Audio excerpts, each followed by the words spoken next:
বন্ধুরা, আমরা প্রাকৃতিক চাষে ড্রাগন খাচ্ছি। এখন অবস্থান করছি বনস্পতি এগ্রো খামারে। এই ভিডিওটা করার একটা উদ্দেশ্য আছে।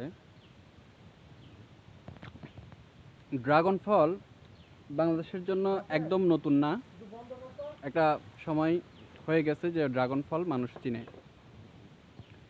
ড্রাগন ফল খেয়ে আমরা নিজেরা শরীরে একটা পার্থক্য বুঝতে পারছি। সেটা হচ্ছে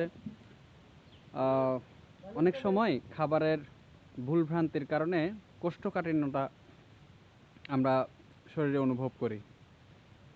একটা বিষয় খেয়াল রাখেন যে ড্রাগন যদি আপনি একবার পরীক্ষামূলক খেয়ে দেখেন, যারা প্রথম খাবেন তারা যদি কোষ্ঠকাঠিন্যে ভোগেন, তাদের জন্য এটা একটা ভালো সমাধান হতে পারে যে ঔষধ খাইতে হবে না, আপনি খাবেন ফল, আপনার শরীরের সমস্যাও ঠিক হবে, পুষ্টিও পাবেন। প্রাকৃতিক চাষের ড্রাগন খান, নিজে সুস্থ থাকেন। যারা প্রাকৃতিকভাবে চাষাবাদ করছে তাদের কাছ থেকে ফল কিনে খান, তারাও টিকে থাকবে, আপনিও সুস্থ থাকবেন। আপনার জন্য এটা মঙ্গলজনক, সমস্ত পৃথিবীর জন্য এটা মঙ্গলজনক।